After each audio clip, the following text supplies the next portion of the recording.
할렐루야. 오늘도 하나님의 이름을 함께 찬양하며 예배 자리로 나아가시겠습니다.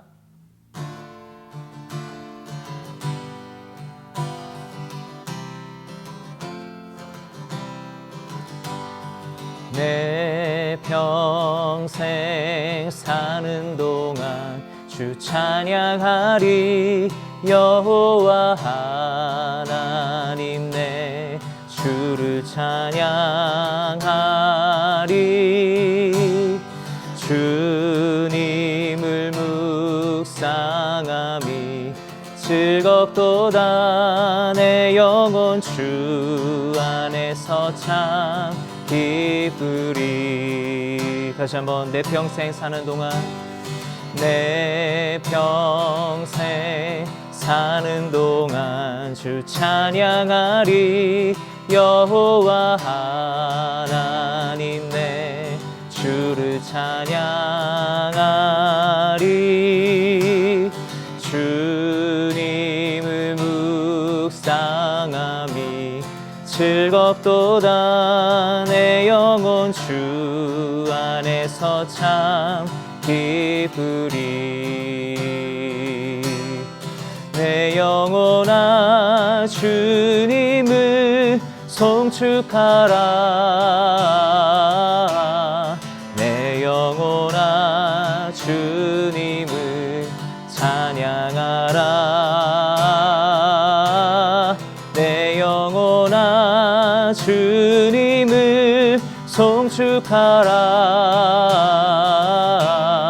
내 영혼아 주님을 찬양하라.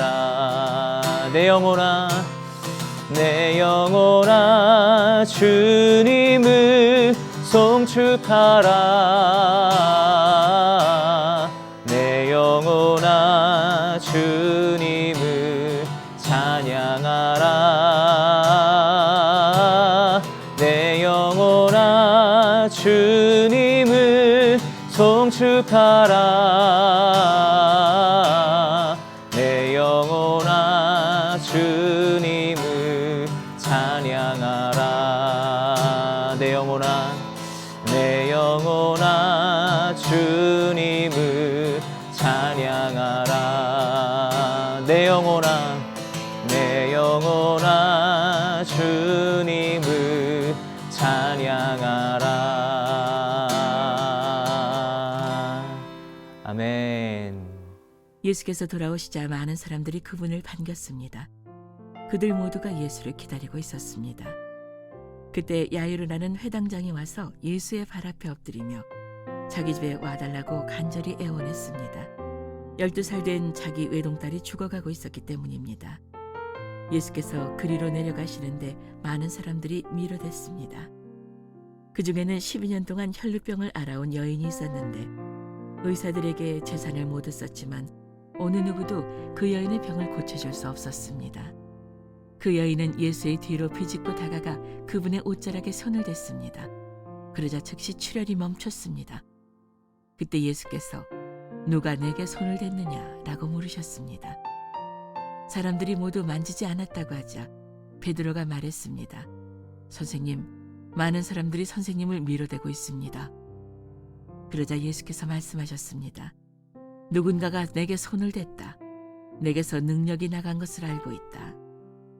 그러자 여인은 더 이상 숨길 수 없음을 알고 떨면서 앞으로 나와 예수의 발 앞에 엎드렸습니다. 여인은 모든 사람 앞에서 왜 예수께 손을 댔는지 그리고 어떻게 병이 즉시 나았는지 말했습니다. 그러자 예수께서 여인에게 말씀하셨습니다. 가라. 내 믿음이 너를 구원했다. 평안히 가거라. 예수께서 말씀을 채 마치시기도 전에 야이로 회당장의 집에서 사람이 와서 말했습니다. 따님이 죽었습니다. 선생님께 더 폐를 끼치지 않는 것이 좋겠습니다. 이 말을 듣고 예수께서 그에게 말씀하셨습니다. 두려워하지 마라. 믿기만 하면 아이가 나을 것이다. 예수께서는 야이로의 집에 이르러 베드로와 요한과 야고보와 아이의 부모 외에는 아무도 들어오지 못하게 하셨습니다. 사람들은 모두 그 아이에 대해 애도하며 크게 울고 있었습니다. 예수께서 말씀하셨습니다. 울지 마라. 이 아이는 죽은 것이 아니라 자고 있다. 그들은 아이가 죽은 것을 알기에 예수를 비웃었습니다. 그러나 예수께서 그 아이의 손을 잡고 말씀하셨습니다. 아이야, 일어나라. 그때 그 아이의 영이 돌아와 아이가 곧 일어났습니다. 그러자 예수께서 아이에게 먹을 것을 갖다 주라고 말씀하셨습니다. 그 아이의 부모는 무척 놀랐습니다. 그러나 예수께서는 이 일을 아무에게도 말하지 말라고 그들에게 명령하셨습니다. 할렐루야. 1월 31일 월요일입니다. 오늘은 월요일이지만 또한 1월 한 달을 마치는 마지막 날입니다. 이런 마지막 날에는 한 달 동안 하나님이 내게 어떤 은혜를 주셨는가, 나는 어떤 삶을 살았던가 돌아보고 하나님 안에서 은혜를 추수할 수 있는 귀한 날 되기를 예수님 이름으로 축복합니다. 오늘 말씀에는 아주 절박한 인생 문제를 갖고 있는 두 사람이 등장합니다. 한 사람은 죽어가는 12살짜리 외동딸을 둔 아버지이고 또 한 사람은 12회를 혈루병으로 알아왔던 여인입니다. 두 사람 다 문제가 심각합니다. 그런데 예수님은 이들의 절박한 문제를 해결해 주시는 중에 특별히 그들의 연약한 믿음을 굳게 붙잡아 주셨습니다. 그렇기 때문에 오늘 우리가 이 말씀을 통해서 어떤 믿음도 실패하지 않는다는 사실을 배울 수 있습니다. 오늘 말씀을 통해 치료의 능력자가 되신 예수님, 부활이요 생명이 되신 예수님을 믿고 우리가 두려워하지 않고 믿기를 잘하는 성도가 되시기를 예수님 이름으로 축복합니다. 예수께서 돌아오시자 많은 사람들이 그분을 반겼습니다. 그들 모두가 예수를 기다리고 있었습니다. 그때 야이로라는 회당장이 와서 예수의 발 앞에 엎드리며 자기 집에 와달라고 간절히 애원했습니다. 12살 된 자기 외동딸이 죽어가고 있었기 때문입니다. 예수께서 그리로 내려가시는데 많은 사람들이 밀어댔습니다.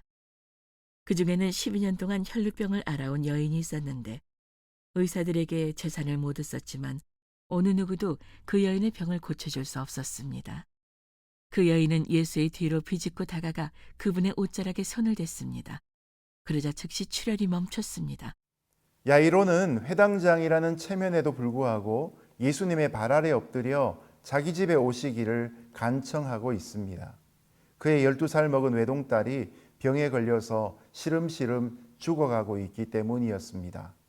그는 외동딸을 살리려고 이리저리 뛰어다녔지만 어찌할 수가 없었습니다. 그러다가 때마침 마을에 오신 예수님 앞에 나아갔던 것입니다.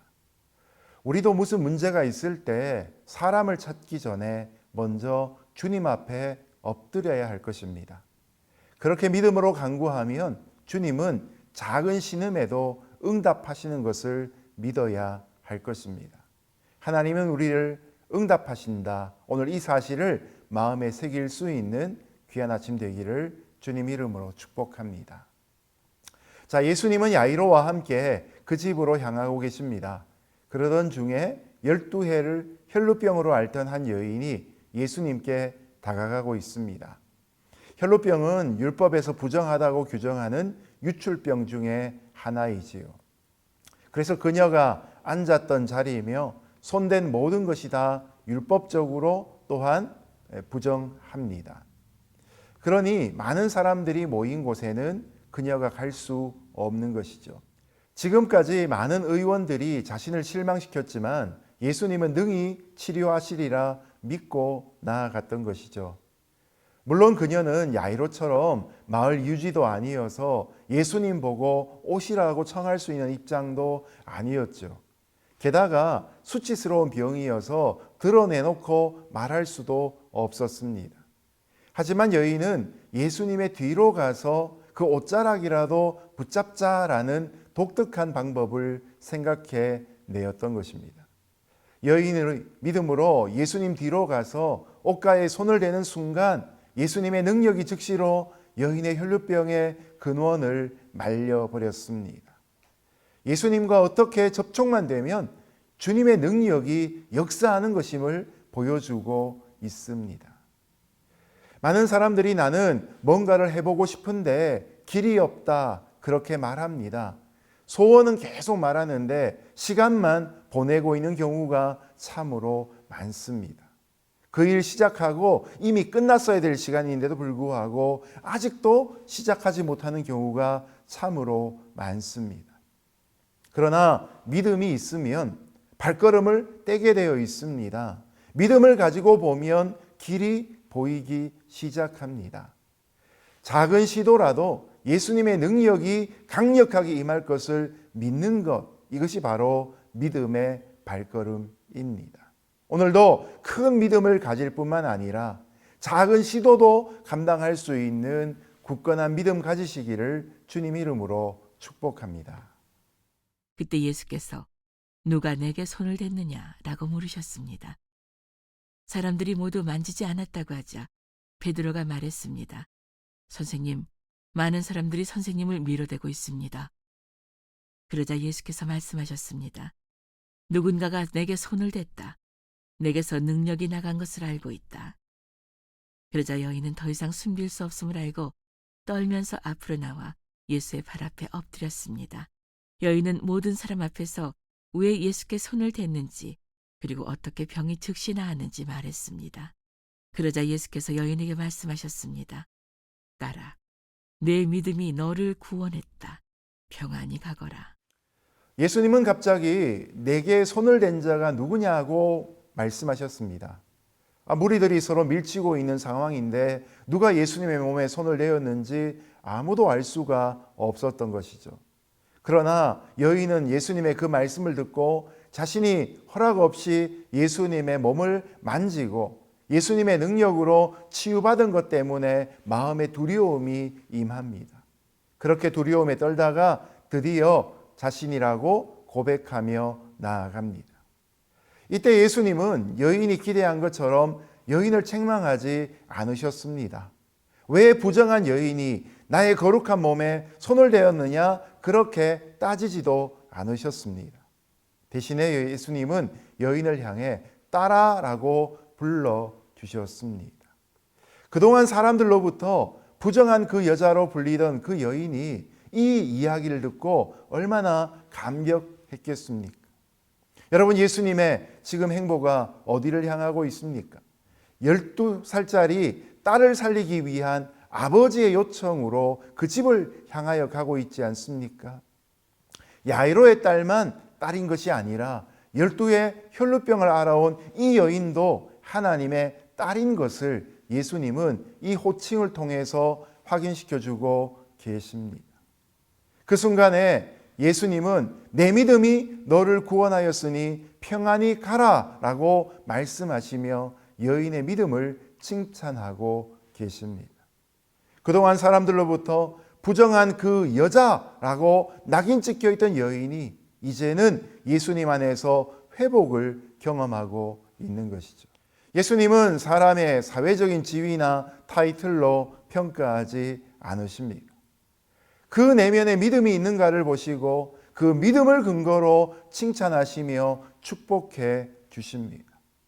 그래서 예수님은 우리의 육신을 고치실 뿐만 아니라 내면 안에 꼭꼭 감추어져 있는 나도 잘 모르는 나의 아픔과 상처 그리고 수치심까지 다 치료하시는 전인적 치유자가 되십니다. 인생을 살면서 어떤 위기 앞에 말 못할 고민을 혹시 갖고 계십니까?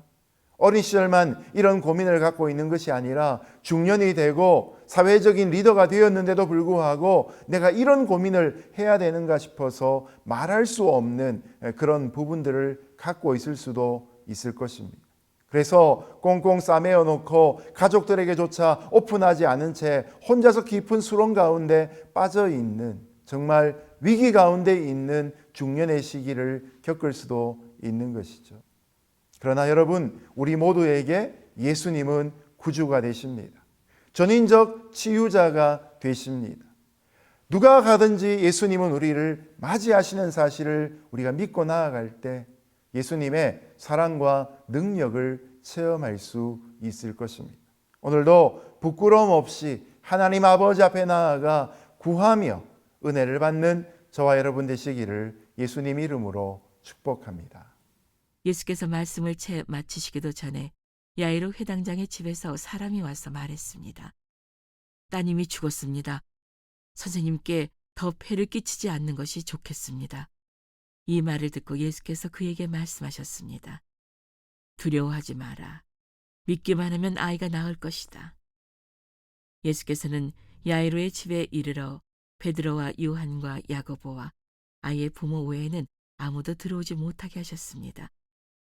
사람들은 모두 그 아이에 대해 애도하며 크게 울고 있었습니다. 예수께서 말씀하셨습니다. 울지 마라. 이 아이는 죽은 것이 아니라 자고 있다. 그들은 아이가 죽은 것을 알기에 예수를 비웃었습니다. 그러나 예수께서 그 아이의 손을 잡고 말씀하셨습니다. 아이야, 일어나라. 그때 그 아이의 영이 돌아와 아이가 곧 일어났습니다. 그러자 예수께서 아이에게 먹을 것을 갖다 주라고 말씀하셨습니다. 그 아이의 부모는 무척 놀랐습니다. 그러나 예수께서는 이 일을 아무에게도 말하지 말라고 그들에게 명령하셨습니다. 예수님이 가던 길을 멈추고 여인과 대화를 나누고 계실 때 회당장의 집에서 딸의 사망 소식을 전해왔습니다. 딸을 살리고자 했던 아버지의 가느다란 희망의 줄이 그만 끊어져 버리고 만 것입니다. 아이가 죽었는데 더 이상 예수님의 방문이 무슨 소용이겠나 싶은 마음이 들었을 것입니다. 길을 지체하게 했던 이 12의 혈루병에서 나은 여자를 향해 회당장 야이로의 분노가 치밀었을지도 모릅니다. 이 여자만 아니었어도 내 딸이 고침을 받았을 텐데. 때로는 사람이 너무나 큰 충격을 받으면 슬픔보다도 공포가 밀려와서 사지가 떨리다 마비가 되고 아무것도 못하는 경우들이 있습니다. 그래서 예수님은 지금 두려워 말고 믿기만 하라고 말씀하고 계십니다. 예수님이 야이로의 마음에 역사하는 두려움과 싸우고 계신 것이죠. 처음에 야이로가 가졌던 그 믿음을 끝까지 붙들 수 있도록 도와주고 계십니다. 우리도 현실을 바라보면 두려워서 사지가 떨리는 경우가 있습니다.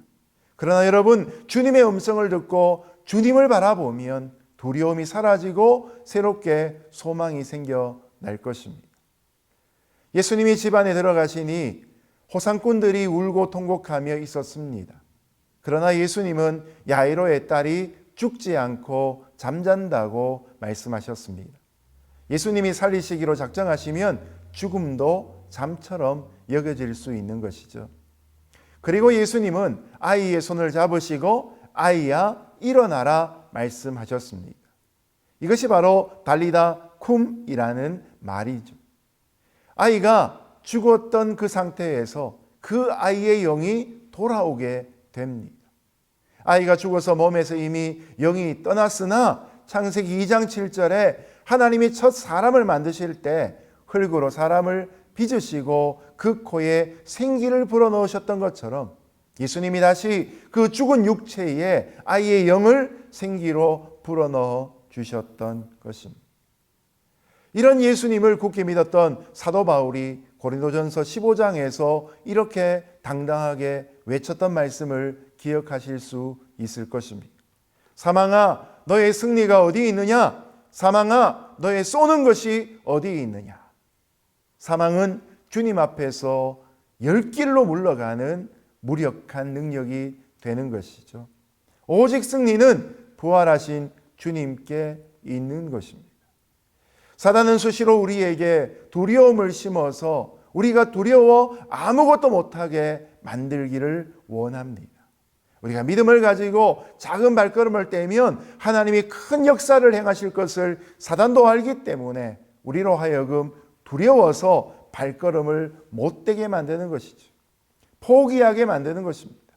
그러나 우리가 두려워하지 않고 부활이요 생명 되신 예수님을 믿으면 우리의 삶에 하나님의 역사가 임하게 되는 것이죠. 사도 바울이 영적인 아들 디모데에게 디모데후서 1장 7절에서 이렇게 말합니다. 하나님이 우리에게 주신 것은 두려워하는 마음이 아니요 오직 능력과 사랑과 절제하는 마음이라.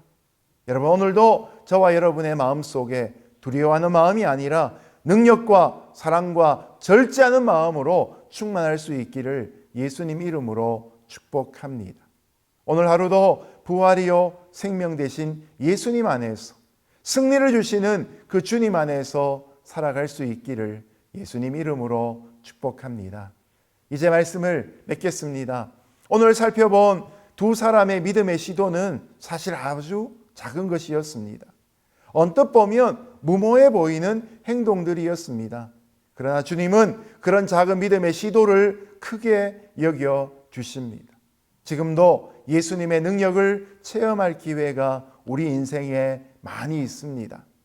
이때에는 하나님이 역사하지 못할 것이다. 그런 오해, 착각 오늘 떨쳐버리시기를 바랍니다. 단순하게 믿고 나아가면 하나님의 역사가 저와 여러분 모두에게 함께 하실 것입니다. 함께 기도하겠습니다.